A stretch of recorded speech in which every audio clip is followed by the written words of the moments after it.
Hello, everyone. Hello and welcome. I hope you guys are all doing well. We're doing a very, very special AMA today with the team from, let me just transition over here, the team from the Red Village. How are you doing, guys? Hey, everybody. What's going on?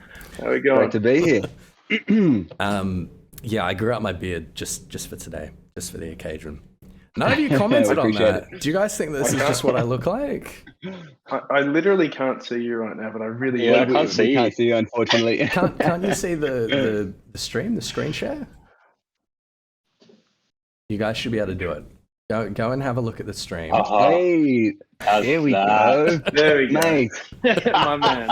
Hell yes. I grew it just Love for you it. guys. Of Grew it course we just would for have you commented. guys. For us, huh? You got that deck of We just Ken didn't style say gold. anything. Yeah. Looking fantastic. Yeah, exactly. This is just how we dress. Yeah, I thought that you guys were playing it real cool there. Well, stay a while and listen. Too Guys, funny. the Red Village is the latest Metakey partnership. These guys are building up a game that personally kind of scratches a lot of itches for me. It looks absolutely phenomenal. A brutal spectator blood sport that is ostensibly a fusion of Diablo and Zedrun. We have Matan, Brendan, and Lucian here from the core team. I'll give you guys an opportunity. Tell me about yourselves, about like your background in the space, and what's kind of led you to the Red Village to start with. We'll start there. And chat, if you guys have any questions, drop them in. Otherwise, I've got plenty that we can talk about. Yeah, sure. I'll start it off. So, I guess this all sort of came together about 8 to 9 months ago now when Brendan and I were sort of sitting around the television watching the RuneScape documentary.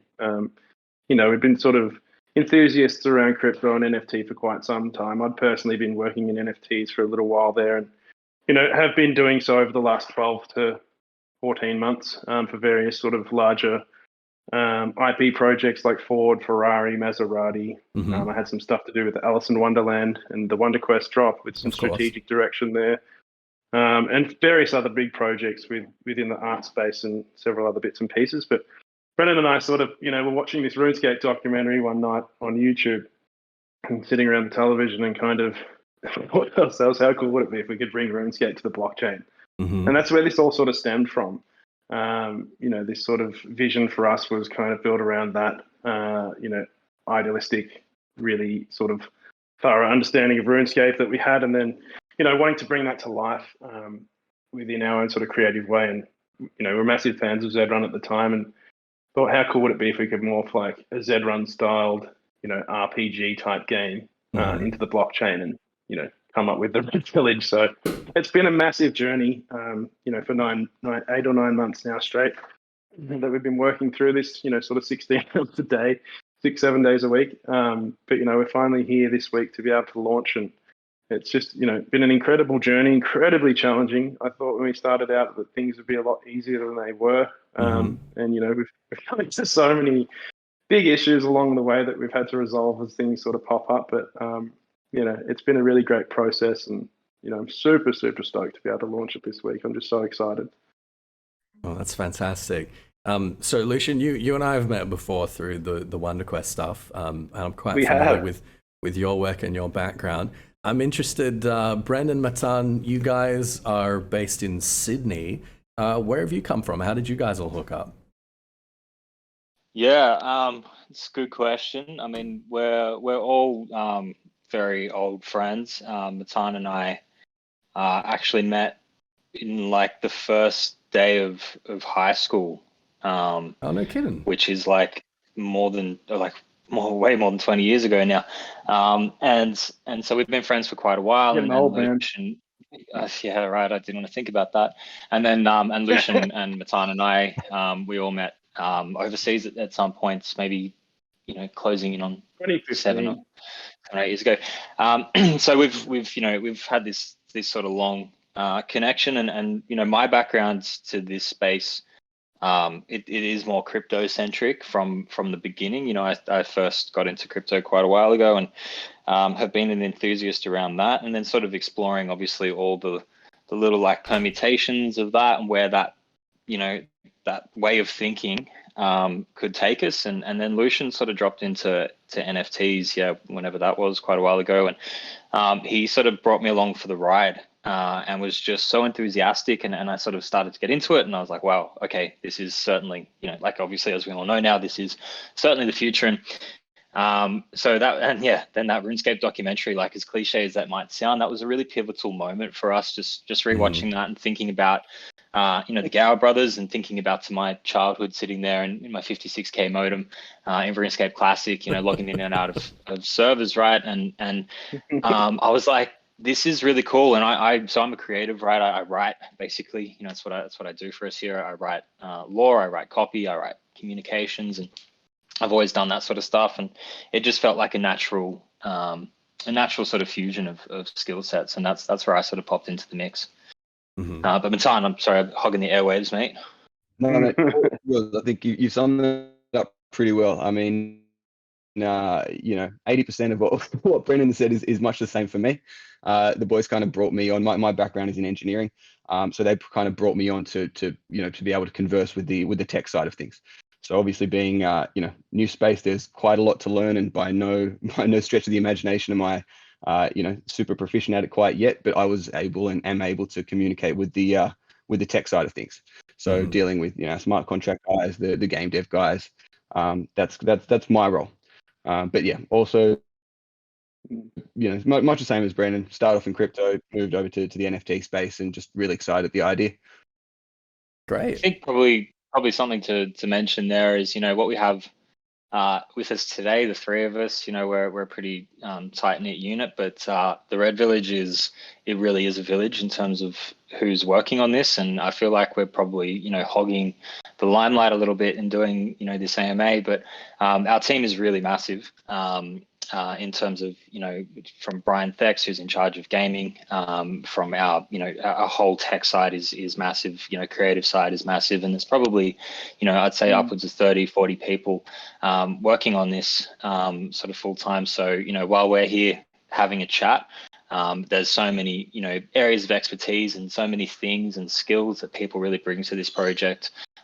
Which, you know, we'd need way more little boxes on this screen to fit everyone in. But yeah, it's probably important to sort of flag that as well, that, you know, we're still in the limelight. Yeah, definitely. Now, I've been meaning to ask, the dark fantasy and kind of classic RPG influences are very kind of self-evident in all of the content that you guys have been putting out. We saw the trailer today, which was, it was fantastic. It was really, really good at kind of setting the stage here. The other side of things that we've been hearing a lot is these allusions to Zedrun, the influence of Zedrun. Now, I assume that is more kind of like the algorithmic kind of stuff, like what's going on under the hood, right? Yeah, exactly. Yeah. So, you know, a lot of the inspiration for this did stem from Zedrun's game mechanic. Okay, for people that aren't familiar with Zedrun, can you just give us like a top level kind of overview of what Zedrun is and how it operates? Sure. So Zedrun basically is digital horse racing. So effectively, you can purchase an NFT, which would be a racehorse, and you can enter that racehorse into racing tournaments to then pull together entry fees and take away a winning from that, based on, you know, first, second, and third place.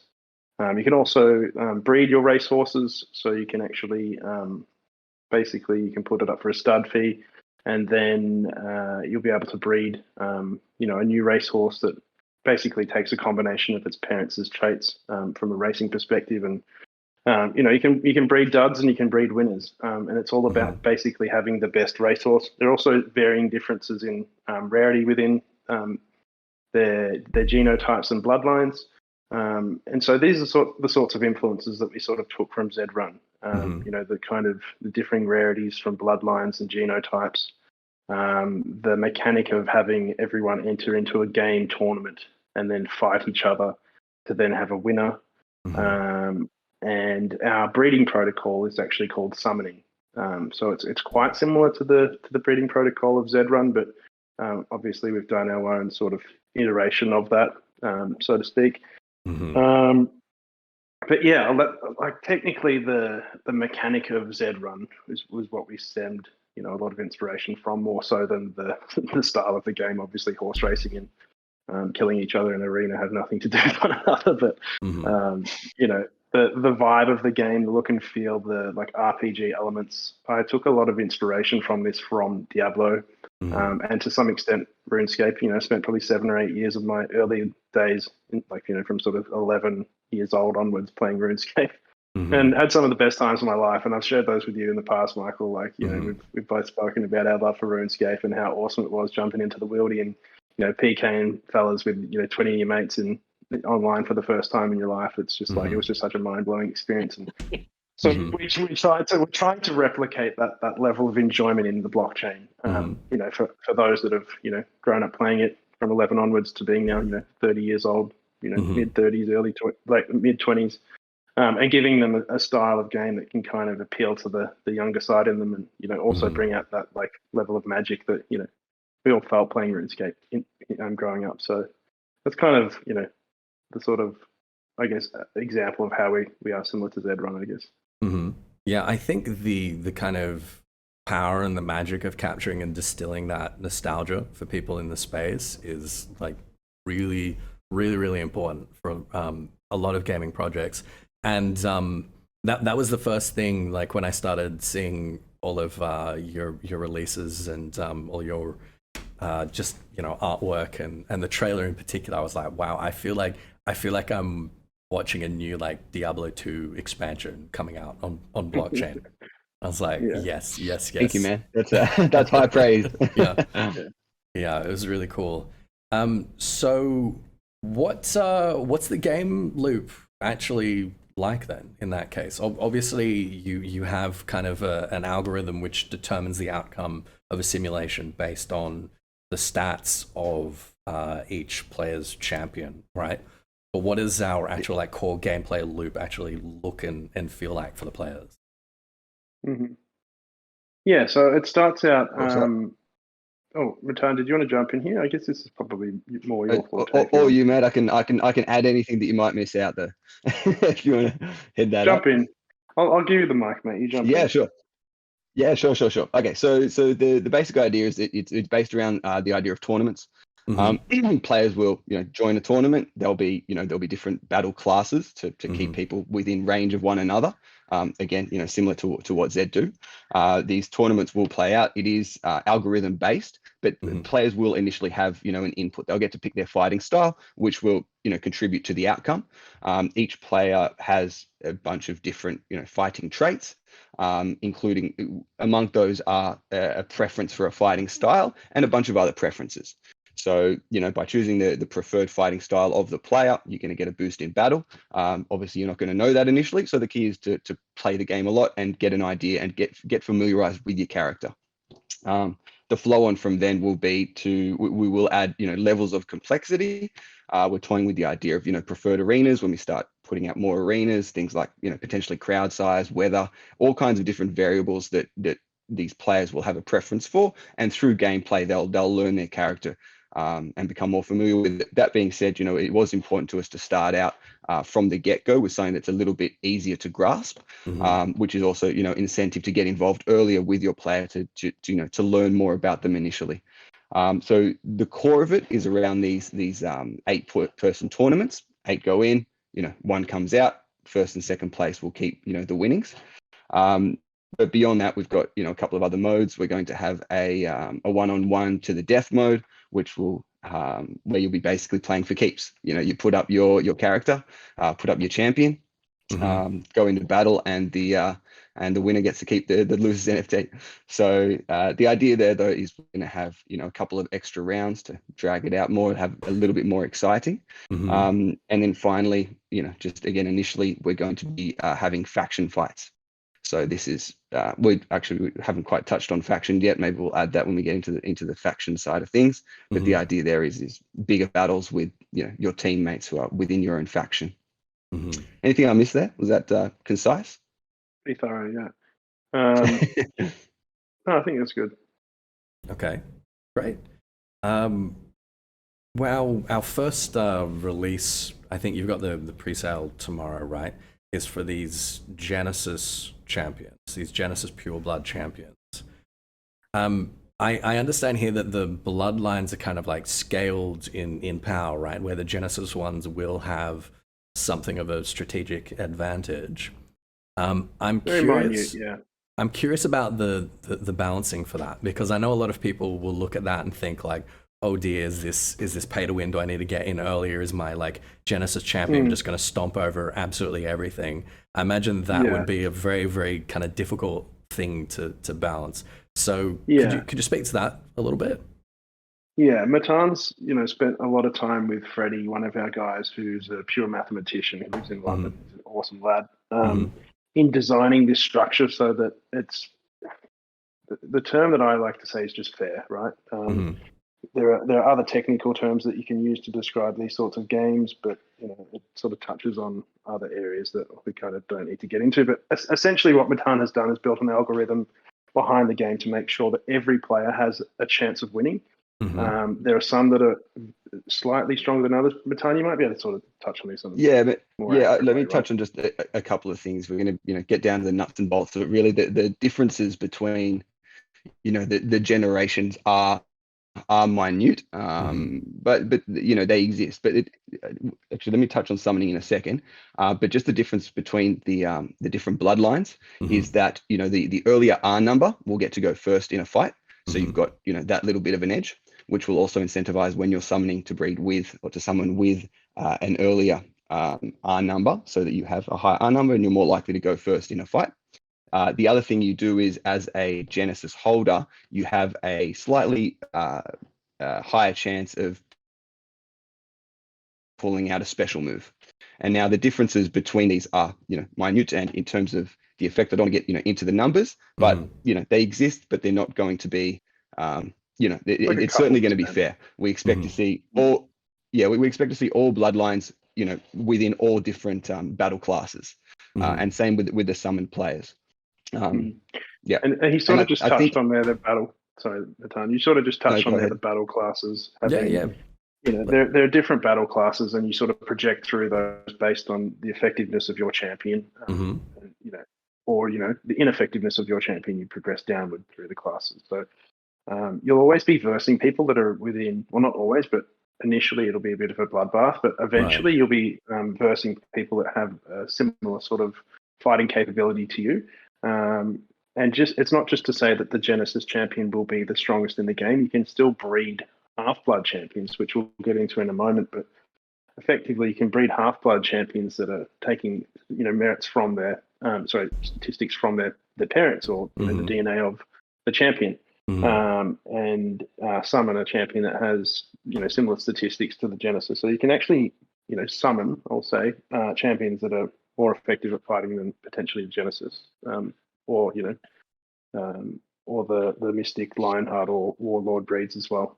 But you have a kind of rank system where if you have a Genesis champion, it's perhaps more likely that you're going to be fighting ultimately against other Genesis champions or other champions that have a very high win rate, right? Yeah, they're all mixed, right? So you could get a Genesis R1 champion that is a terrible fighter, or you can get a Genesis R1 champion that's an amazing fighter. It's sort of up to you to play the game in a style that is matched to your champion, and then also to put yourself up against champions that are at the same level that you are to try and beat them. If you verse, if you've got 7 people in the arena with you that are, that are some of the top Genesis characters, or top fighters in the Red Village in general, and you've got an R1, it doesn't mean you're going to win it. You probably end up losing. So it's all sort of it's phased in to be fair, and it gives everyone a chance, but it's also the differences are quite small. We put in quite a bit of work to make sure that people were incentivized, and you're not going to feel defeated from the get-go by getting a Mystic or a Lionheart or anything else. quite a lot of time was spent to just make sure that is balanced, and the perks that exist for bringing someone on don't make the space uncompetitive. I think to lay it out quite plainly, it will be very clear to see once everyone starts engaging with the game, the way that those battle classes are laid out. If all of our Genesis characters end up in the first thing, then personally I've done a bad job in making sure that's balanced. Okay. I also get the impression that although it's all kind of algorithms and simulation and stuff like that, that you are kind of concerned with making sure that player skill has a factor, and you want people to be thinking about certain matchups, certain arena types even, and lots of kind of hidden stats for each of these champions that you can only kind of learn and intuit through kind of continued play. Exactly. Absolutely. And we're going to be putting out a lot more information to that end after this drop. The focus for us at the moment was focusing on the art and just the space and the idea of the project. The next stage will be our second release along with the gameplay itself, and at that point we're going to be focusing a lot more on how to leverage your player to get the best result for yourself, and a lot of these decisions that you will be making. All right, fantastic. Let's have a look at the roadmap. So I'm seeing December/January, we want multiplayer tournaments going live. Reveal of the Blood Theater Arena, which I assume is going to be our first arena, right? Yeah, and you actually you might have, if you saw the trailer, you might have actually seen. Oh, that was what we were seeing this there. morning. Okay. Yeah. So we filmed all that, and that was tangential, but side note quickly, we filmed that in the Red Village. So that's in Unity. That's the Blood Theater. So it's pretty cool. I'm pretty stoked with how that turned out. Okay, fantastic. So this isn't something that's like 9 months or 12 months down the track. It's like pretty much around the corner. We can actually get in and start playing. Oh yeah, that's really exciting. It was really important to us to do that. We didn't want to take this money and then just we didn't want to base it on promises. We really wanted to have the product there. Yeah. So you guys have just been in stealth mode for like 9 months, basically. And that's been so hard.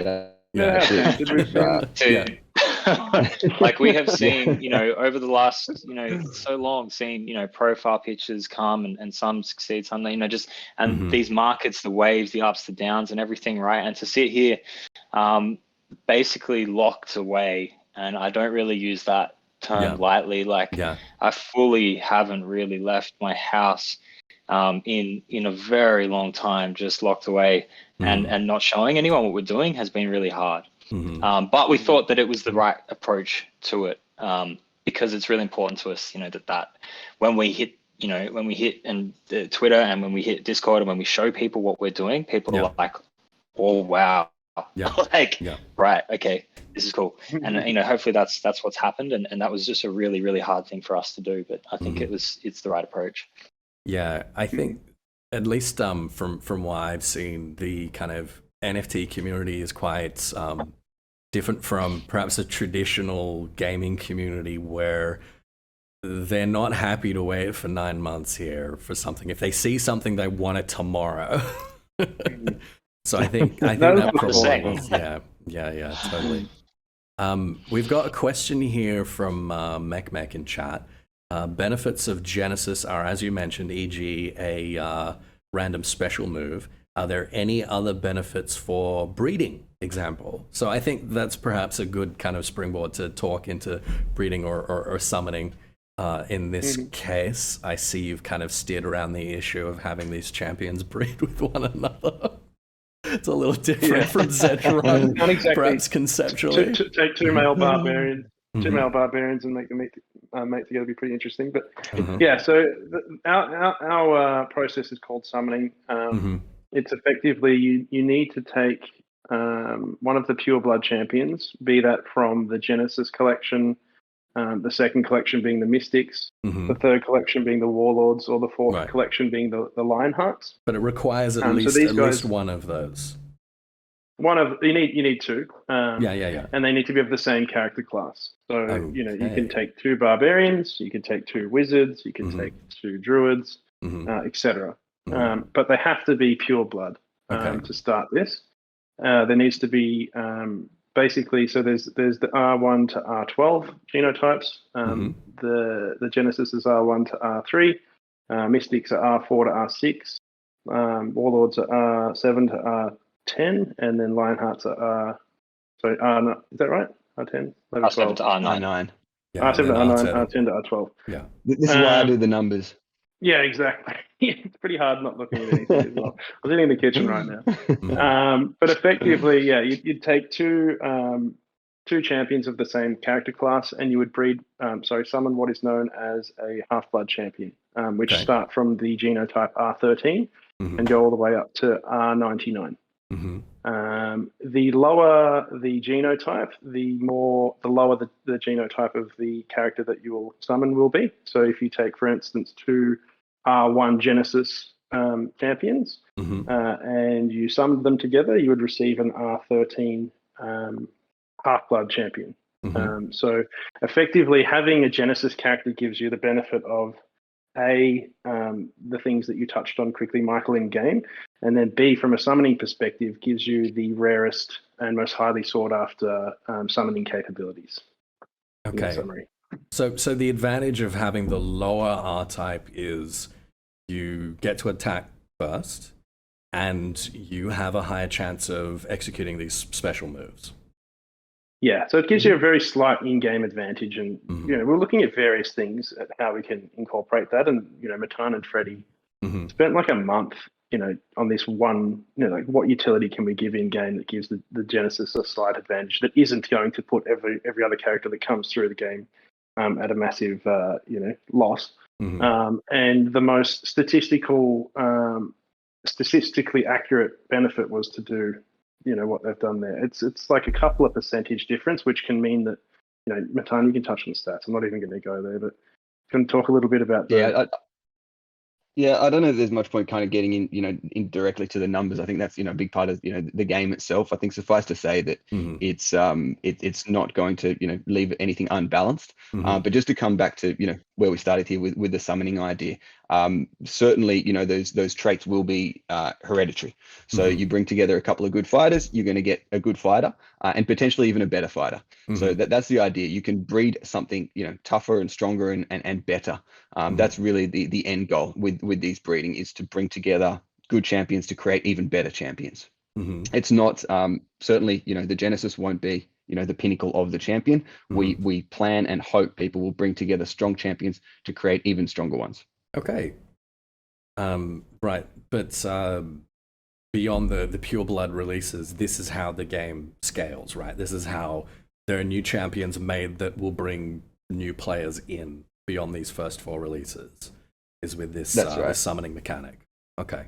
And that's, I don't know how much we're going to get into this, but that is just for this first kind of phase of the game, which is just within the arenas, within these tournaments. Yeah. Okay. All right. Fantastic. We got another question here from Burex. How will you guys distinguish yourselves from Zed? I'm a big lover of Zed, and it's super hyped for this project. Got whitelist, luckily. Congratulations, Burex. But it seems the games are extremely similar all the way down to Class V to Class 1 horses or champions. Curious to hear your thoughts. I think the main thing is obviously like the aesthetics, the presentation has a different kind of appeal, and I would dare say perhaps a broader appeal potentially than Zedrun, but I'm sure there are kind of other significant distinguishing factors for you guys. So if you could speak to those, I'm sure that would be very helpful. Absolutely. In terms of the gameplay, I think there's two big elements. There are many more decisions to be made. Okay. Initially it will start small, but then it will progress. There will be more preferences beyond what Zed has in terms of length raced. And beyond that, I think as well with the summoning, the idea of breeding better characters, where I believe that Zed is more the pinnacle is really at the top. Yeah, it's much more diminishing returns in Zed, isn't it? Yeah, it's what backwards. we've done Yeah. here is work on the idea of creating better champions. So I think, they're quite distinct. And then again, I don't know how much we want to be talking about this, but certainly, we expect to be leaving the arena as well. We're going to get Yeah. outside the arena at some stage. We're not touching on this at the moment. I don't I think wanna- we need to gonna keep say, a I little think bit of that's hush hush. Yeah. yeah. Okay. Let's not reveal too much, but just to put it in context, read between the lines. We're going to be, leaving the village walls potentially, and we're working with some Axie Maxis with Zed, obviously very closely with the founding team, being a part of us, and other areas. But this thing is going to evolve over time, and we're going to learn from the mistakes that Zed made. Not to say anything bad about Zed, but they're incredibly innovative in what they did for 4 or 5 year old project. Coming to the space and doing what they did is just like mind-boggling. It's groundbreaking. But they did it very a long time ago before had all this exposure from other projects, and we can look at Zed now in hindsight and say, oh, this is where they went wrong, but they're doing it on the fly as they go, right? Yeah, it's very experimental. So It's you guys are kind of experimental, taking the right? key learnings. Yeah. Yeah, exactly. So we're looking at where they went wrong, and then trying to adopt a method that will give us a more likelihood of success in the long term, and then also adopting our own style within this game. There's a lot to come. I would suggest to stay tuned. It's we haven't even launched the Genesis yet, so we can't be giving away too much. But I think just if I rest could add assured one that thing to that. Sorry, Lish, just like one thing I think that really sums it up, right? And we love Zed, right? Like that's a big part of this. Obviously, that's clear. But I think when you think about what you can do with in terms of the restrictions of a racehorse and the narrative that you can build around that, and then the narrative that if there's any gamers out there that comes with the lore and the story that come with building a whole universe. I mean, let your mind run wild in terms of where that can go. But I think that just naturally and organically, we have a bit more room to expand.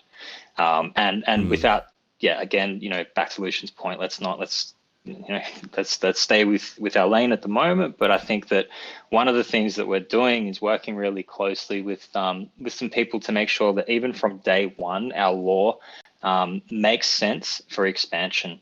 So everything that we're writing, everything that we're doing is with the goal of expanding beyond that arena. And that's why I work with someone that is worked on Diablo, on World of Warcraft, lore writer, and when I'm writing the lore, it's very much how would this in 3-4 generations from now, what's that going to look like? How would that extrapolate out that story? What does that lore make sense? And I think that we just have that jumping board to go from there. And I think that's probably the way that I view it. Love Zed, but there's just a lot more out in the world of the Red Village. Brendan, you and I are going to have some conversations about potential narrative crossovers. Absolutely. Always up for them. Hell yeah. All right, so Preston Jimmy wants some comment on the Diablo influences. I think you already spoke to that briefly there. Can you tell us who you've been talking to from former Blizzard notoriety? I think I have a suspicion. You can see it on our website. It's we're all doxed in this project, obviously being here right now. But you can see our partners list. We've just updated it last night with the new Web3 platform that dropped in. So the team's official. You can see everyone's roles and their histories and things like that there. You can also see the founders from Zedrun and VHS Studios are there as partners within the project from like an entity perspective, but then also from a strategic advisor perspective. And you can really see the broader scope of what we're trying to do as a result of that. So we're planning for massive things here. We're not sort of doing this as a project. It's more of a business. We're trying to become like the Mortal Kombat of the blockchain, right?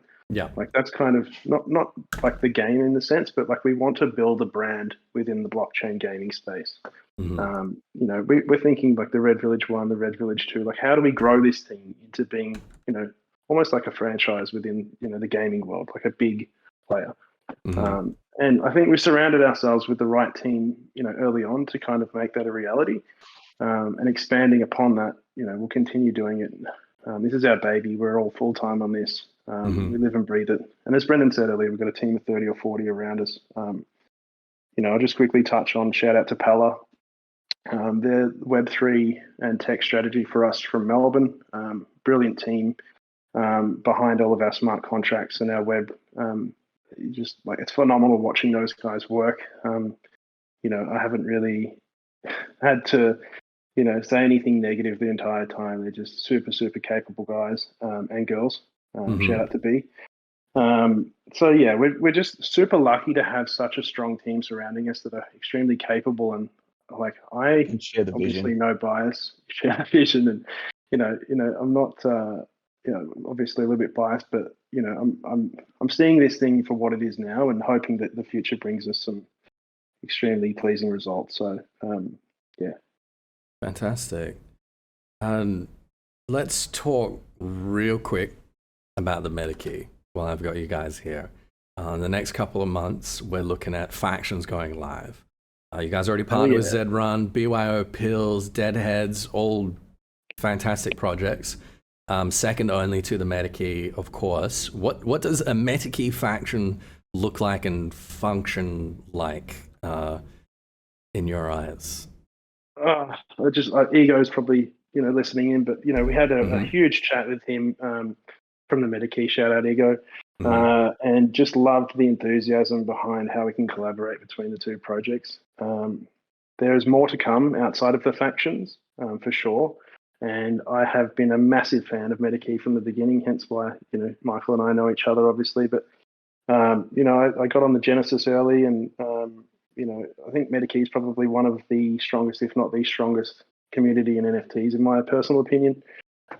So I have a massive love for you guys, and obviously we're going to incorporate that as best we can throughout the entire process. But a faction essentially is where you have NFT communities that come together and band together to form a team within the Red Village, and then you can fight neighboring NFT projects, in fights to the death, essentially. So if you imagine football, basketball, soccer, whatever your sport of choice is, and you have your teams on there, you'll have a Metakey faction team. You would have like a BYO Pills team. You would have potentially a Sandbox team, Zedrun team, etc. And we'll do huge faction tournaments where you guys just kick the hell out of each other in the arena and see who comes out on top, basically. And then within that, you'll obviously have your own, within our Discord, there'll be a faction for the Metakey where you guys can all hook up and chat and plan these things out. You might put together, there might be 100 of you from the Metakey, for instance, that, that are really top of the game fighters. And you might sort of select the strongest within the Metakey versus the strongest within the Sandbox, etc.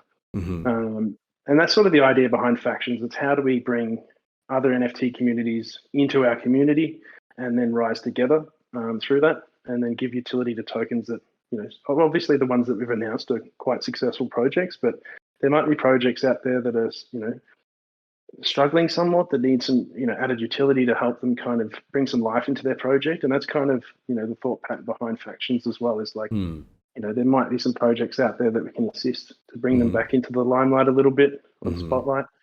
So yeah, the faction stuff is really about, the community angle. The Metakey is going to have a custom built arena for their faction. So effectively, if you can imagine, in the crowd, there might be within, the Red Village style guide, Metakey influences. And, for instance, like the Metakey logo sprayed in blood all over the walls, and like, characters in the crowd that look like, the Metakey characters, but look, the Red Village-esque. These sorts of things. So you'll have your own home ground to fight in with your own cheer squad. And these are things that we'll be rolling out really soon. So it's not sort of long-term vision. It's, we're getting the custom built arenas done for, and our partners that we've announced. And then you'll have your community to fight for within our community. So it's super exciting. I'm like really stoked on how the factions are summing up, and looking, and really interested to see how they pan out. I think it's going to be awesome. So I assume that we've got a question here from I Make Crypto Moves, who sets up the faction for each community, the Red Village. I assume that we set up the faction, but you guys help support each of the factions through your correct. spaces. Yeah, it'd be a collaborative process, but we would manage. So effectively, the goal is you sign into the Red Village, you have your champion character. Our Web3 reads your your wallet and identifies that you're holding a Metakey on the Ethereum mainnet. It would then put you into the category of being part of the Metakey faction automatically, so that you can then have access to the Metakey faction. And so that would be managed on our end. And then from like a community perspective, we would obviously have, the Discord, where we would lead a lot of the communications around the factions, and announcements and such. So it is definitely more on the Red Village's management side. But obviously there's like collaborations across community that we can talk on as well, from like a sort of promotional perspective, or just to voice these sorts of things. And bear with us, because there will be a slow on ramp for these kind of things, especially from the start, but we're gonna make sure it's accelerated to the future naturally. Exactly. Okay. Presser Jimmy is also asking, when will we see a gameplay preview? So our trailer, we just launched the trailer with the game assets. We're just testing through alpha at the moment on the gameplay. It's looking good. It's looking really good, but we're not quite ready to sort of announce it to the public just yet. Probably give it like maybe a couple of weeks, I would say. I think we want everything to be really polished and smooth and looking perfect before we announce anything. And it's there, but it's not where we kind of want it to be just yet. And this is touching back on what we were saying previously. We sat on this for a really long time to make sure that the product that we shared is representative of what people will experience. And I just think we don't want to come out and sell ourselves short. We want to make sure that what we share with the community really is as polished as we expect it to be, and is a fair representation of what they're going to experience. Naturally. Okay. Fantastic. All right. Well, you guys have a pre-sale in, I believe, about 20 hours now. And you've got the public sale a day after that. Where can people get involved, and where can people learn more about the project? Hit us Twitter, Discord, the usual.